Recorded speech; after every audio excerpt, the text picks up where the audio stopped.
पाठ 8 परमवीर सेनानी। पूर्वी उत्तर प्रदेश का एक छोटा सा गांव था।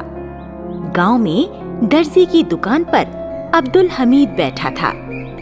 उसके मन में बार बार कुछ कर गुजरने की इच्छा उठती थी। गांव का ही एक सिपाही फौज में था और छुट्टियों में आया हुआ था।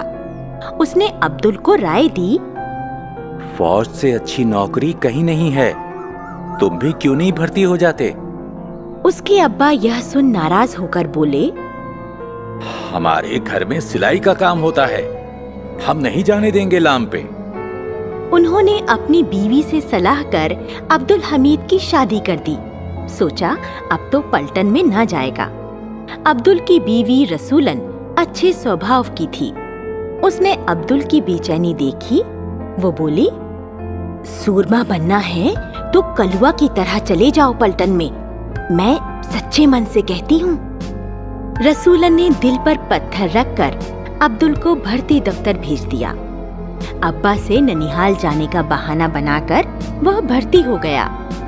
सन 1962 में उसकी ट्रेनिंग खत्म होते होते चीन का आक्रमण हो गया। अब्दुल भी मोर्चे पर गया। चीनी सैनिकों ने भारी संख्या में बढ़ना शुरू किया। भारतीय सेना तितर-बितर हो रही थी। बहुत से जवान रास्ता भटक गए और कुछ मर भी गए। अब्दुल और उसके 2 साथी लंबे रास्ते से चलकर बच निकले। 10-15 दिनों तक बचकर अपने इलाके में पहुंचे। कलुआ की मौत सुन अब्दुल सकते में आ गया। फिर एक दिन भारत का झंडा देख घायल अब्दुल को वहां पहुंच खबर मिली कि लड़ाई बंद हो गई है और सेना को घर जाने की छुट्टी मिल गई। अब्दुल के घर पहुंचने पर गांव में खुशी मनाई गई। कलुआ की मां ने अब्दुल से कहा, मेरा लाल कहाँ है बेटा? माताजी, कलुआ ने बहुत बहादुरी और साहस से दुश्मनों का सामना किया, पर मुझे अफसोस है वो हमारे बीच न रहा। मई 1964 में पंडित जवाहरलाल नेहरू की मृत्यु से पाकिस्तान को भारत के टुकड़े करने का अवसर मिला और उसने जम्मू कश्मीर, राजस्थान और पंजाब में घुसपैठिए भेजे। 10 सितंबर 1965 को सुबह 8 बजे खेमकरण के सपाट खेतों में पाकिस्तानी टैंक आगे बढ़ने लगे। वहां अब्दुल अपनी कंपनी को लेकर जा डटा। एक जीप में सवार अब्दुल ने ऐसी कमान संभाली कि दुश्मन के टैंकों को अपने गोलों से उड़ा दिया। अब दुश्मन के टैंकों ने अब्दुल के चारों ओर घेरा डाल दिया। अब्दुल अपना रास्ता बदलते हुए दुश्मन को भुलावे में डालता रहा। उनकी तोपें और टैंकों ने उसकी ओर आग उगलना शुरू कर दिया, किंतु अब्दुल का हौसला पस्त ना हुआ। बढ़ते बढ़ते खेमकरण में टैंक खेत होते रहे और वहां दुश्मन के टैंकों का कब्रिस्तान सा बन गया।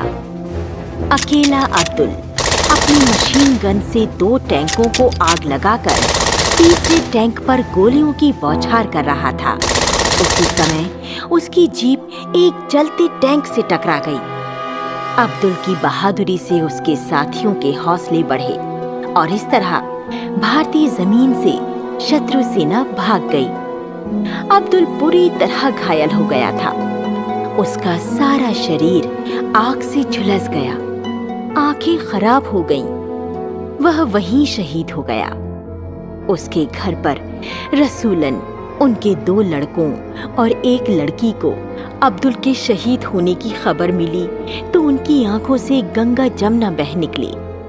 बूढ़े माँ बाप की तो बात ही क्या, उसने वीर सैनिकों का मस्तक ऊंचा कर दिया। मरने के बाद सरकार ने अब्दुल हमीद को परमवीर चक्र से सम्मानित किया। तो बच्चों, इससे हमें यह शिक्षा मिलती है कि मातृभूमि की रक्षा करना हमारा कर्तव्य है। सच्चा नागरिक वही है जो अपने देश के लिए अपने प्राणों की बाजी तक लगा देता है।